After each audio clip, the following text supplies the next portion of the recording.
साथियों नमस्कार, कैसे हैं आप सब लोग। आप सबको जय श्री राम, जय बालाजी की, जय खाटू श्याम जी की। एक रिसेंट फैसला आया है ऑनरेबल बॉम्बे हाई कोर्ट का कंसर्निंग एक्विटल इन फॉल्स केसेस अंडर पीसीएड, जिसका नाम है श्रीकांत बनाम स्टेट ऑफ महाराष्ट्र। जजमेंट का डेट है 27/11/2025। तो मैंने आज आपको एक इम्पोर्टेंट फैसला जो है नोट डाउन करा है। इस मामले में क्या हुआ था कि जो अक्यूज है he was convicted as per section 7 of PC Act, और इसके अलावा उस पर चार्जेस थे धारा 13 sub clause 1 sub clause D पीसीएड के, धारा 13(2) पीसीएड के। पर बेस वही है कि there must be a demand, acceptance and recovery. इसको जो है मत भूलिएगा। देखिए, हर केस का एक मोटिव होता है। अब आप अपने केस में जो है मोटिव को स्पेसिफिक करें, वो कैसे होगा? रिपोर्ट को पढ़ें, वेरिफिकेशंस को पढ़ें, तो आपको ये क्लियर होगा कि परिवादी ये कहता है कि इस काम को करने के पेटे या ना करने के पेटे जो है पैसे मांगे गए। तो यहाँ पर मोटिव क्या था कि मेरे सर्टेन बिल हैं मेडिकल के, उसको रिम्बर्स करना है और उसके पेटे जो है पैसे मांगे गए हैं। यहाँ पर मैं आपको इसलिए ये बात इम्फेसिस कर रहा हूँ, कई बार ऐसा होता है कि मोटिव को जो है मॉडिफाई करता है परिवादी, या चेंज करता है मोटिव को, या इसके सराउंडिंग जो फैक्ट्स हैं उसको चेंज करता है परिवादी। अगर हमारे केस में ऐसा हो रहा है, इसको हम कहते हैं सेल्फ इनकंसिस्टेंसी। इसका फायदा जो है अपने को मिल सकता है। जजमेंट है कर्नाटक हाई कोर्ट का भी, महेश PS बनाम स्टेट ऑफ कर्नाटका, और जजमेंट है ऑनरेबल कर्नाटक हाई कोर्ट का, और दूसरा फैसला है ये बॉम्बे हाई कोर्ट का, श्रीकांत बनाम state of Maharashtra. Judgement date है 27/11/2025। दोनों ही फैसलों में ये स्पेसिफिक किया गया कि अगर फैक्ट्स को चेंज कर रहा है या मॉडिफाई कर रहा है परिवादी, तो it is a case of self inconsistency. तो वहां पर डाउट का जो बेनिफिट है वो मिल जाएगा कंसर्न आरोपी को। ठीक है। सबसे बड़ी बात यह है कि जब भी इस तरह के मामले आते हैं, तो वहां पर जब भी रिपोर्ट करता है परिवादी कंसर्न एंटी करप्शन ब्यूरो को, तो कुछ फैक्ट जो है छुपा लेता है, और निश्चित तौर पे बात कहता है कि मेरा कोई रुपयों का लेन देन नहीं है या मेरी कोई दुश्मनी नहीं है। अगर दुश्मनी है या कोई रिवेंज थ्योरी दिखाई दे रही है आपको, तो उसको पुटअप करें, क्योंकि टीएलओ क्या करेगा, उस फैक्ट्स को वेरीफाई करेगा नहीं। या कोई रुपयों का लेन देन का मैटर है, अगर ऐसा डिफेंस भी आपको है, तो सक्षम साक्ष्य जो है पेश करें। अगर कंसर्न टीएलओ ने या आईओ ने फैक्ट को वेरीफाई नहीं किया है, we can get the benefit. You got the point. और एक बात जो है लिखी जाएगी कि मैं रिश्वत देना नहीं चाहता हूं, जिस कारण जो है कार्रवाई कर रहा हूं। देखिए, जब भी रिपोर्ट पेश होगी तो सबसे पहला स्टेप क्या है? वेरिफिकेशन। पर एंटी करप्शन ब्यूरो या सीबीआई या विजिलेंस एक कॉमन मिस्टेक करते हैं। ये रिकॉर्डर सौंपते हैं कंसर्न परिवादी को कि जाइए रिकॉर्डिंग करके लेकर आओ। देखिए, रिकॉर्डिंग के दौरान ऐसी स्थिति पैदा कर सकता है परिवादी कि जो वो चाह रहा है अगर वैसा कह दे आरोपी, तो निश्चित तौर पे it could be a good case for verification, जबकि ऐसा नहीं होना चाहिए। जो भी रिपोर्ट दे रहा है कंसर्न परिवादी, उस पर करनी है inquiry hold concern anti corruption bureau को या सीबीआई को या विजिलेंस को, टू असर्टेन द फैक्ट्स। कई बार ऐसा होता है कि भाई काम पेंडिंग नहीं या वो काम हो चुका है, उस फैक्ट तक को वेरीफाई नहीं करते हैं, जो कि गलत है। तो they must hold the inquiry to ascertain the facts. उसके बाद आप जो कॉरोबरेशन है उसके लिए कीजिए रिकॉर्डिंग, वो एक अलग बात है। तो वेरिफिकेशन का मतलब ये नहीं कि जैसा कह दिया कंसर्न कंप्लेनेंट ने या परिवादी ने वो सफिशिएंट है। एक एक फैक्ट्स पर जो है काम करना है अथॉरिटीज को। यूजुअली क्या होता है, आफ्टर वेरिफिकेशन ये लोग करते हैं प्री ट्रैप, फिर करते हैं पोस्ट ट्रैप या ट्रैप प्रोसीडिंग, और उसके बाद जो कंसर्न आरोपी है अगर पकड़ा गया तो ये जोड़ते हैं 13(1) या 13(1)(b) ऑफ पीसीएड, और अगर नहीं पकड़ा गया तो सिर्फ धारा 7 पीसीएड में जो है चालान पेश करते हैं। ये आप जो है नोट डाउन कर लीजिए। जब भी हम लोग अटैक करते हैं प्रोसिक्यूशन के केस को, मीन्स चार्जशीट को, तो सबसे पहले हम लोग देखते हैं सैंक्शन को। जैसे इस केस में हुआ, यहां पर कहना यह था आरोपी का कि सैंक्शन जो है डिफेक्टिव है। एक बात ध्यान रखिएगा कि जब भी आप सैंक्शन को जो है चैलेंज कर रहे हैं, तो सैंक्शन का जो बेसिस है उसको चैलेंज करना होगा।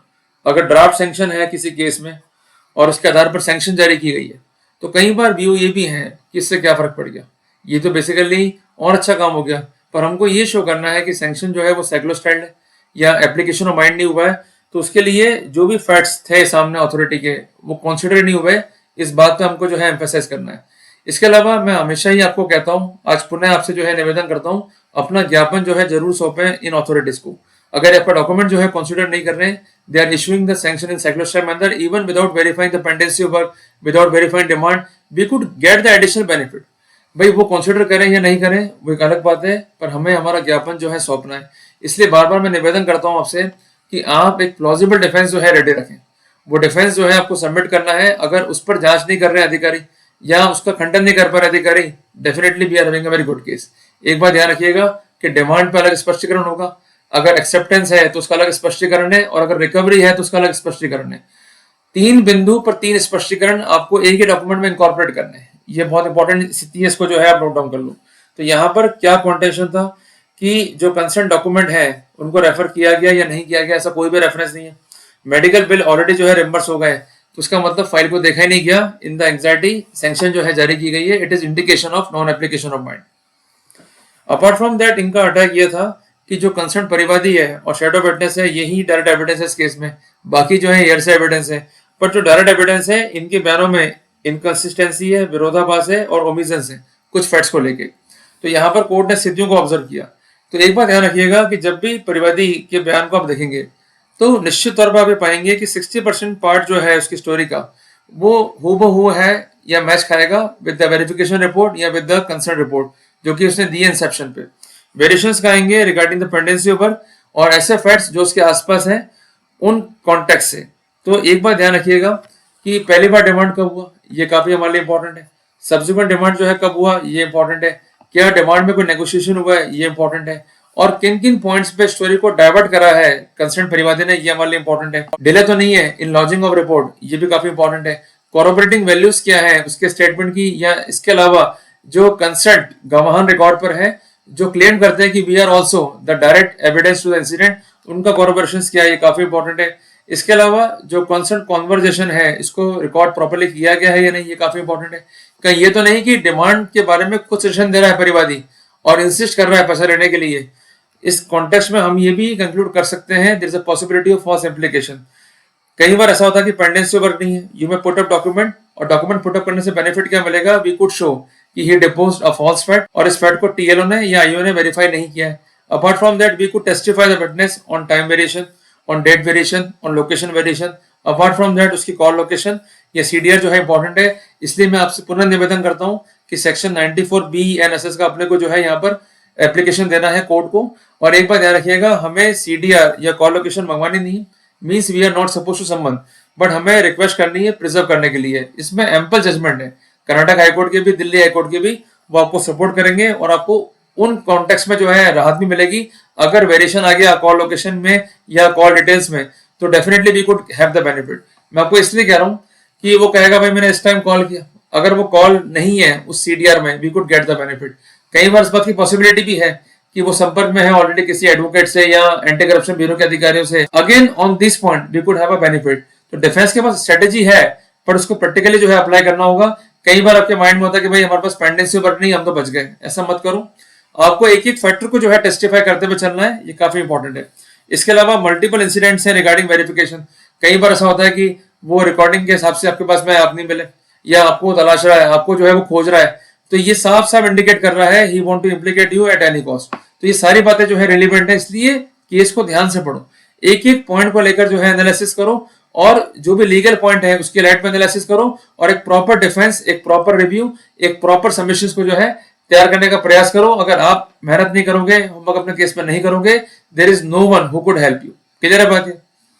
इसके अलावा एक बात ध्यान रखिएगा कि जो शैडो विटनेस है वो कैसे अपीयर हुआ विजिलेंस के ऑफिस में, ये है पॉइंट ऑफ इनकंसिस्टेंसी। इसका भी सीडीआर, इसका भी कॉल लोकेशन काफी इंपॉर्टेंट है। इसके अलावा कई बार ऐसा होता है कि ये जो गवाह होते हैं ये रिपोर्ट्स को वेरीफाई करते हैं, ऐसा क्लेम होता है सीबीआई का या एंटी करप्शन का या विजिलेंस का। पर सबसे हैरानी की बात यह है कि जो रिपोर्ट दी गई है रिकॉर्ड पे उसकी हद तक ये फैक्ट्स को वेरीफाई करते हैं, रियल फैक्ट्स क्या है ये लोग वेरीफाई नहीं करते हैं। और सबसे हैरानी की बात तो यह है कि विटनेस किसी फैक्ट को जो है वेरीफाई नहीं कर सकता है। जो कंसर्न फैक्ट है उसकी तस्दीक या उसको जो वेरिफिकेशन है वो सिर्फ आईओ करेगा। जो कार्रवाई कर रहा है आईओ या टीएलओ उसको विटनेस करने का काम है इन कंसर्न विटनेसेस का। बाकी इनका कोई भी रोल नहीं है सर्च में, सीजर में, even in the verification of fact में। इसके अलावा कई बार देखा गया है कि ऐसे भी स्थितियां फाइल पर होती है कि शैडो विटनेस जो है वो किसी स्थान पर खड़ा हो गया, मीन्स खिड़की के पास या दरवाजे के पास। मैं आपको एक बात जो है स्पष्ट कहना चाहता हूं कि इस कॉन्टेक्स्ट में फोटोग्राफ और वीडियोग्राफ जो है पेश करो उस स्थान का।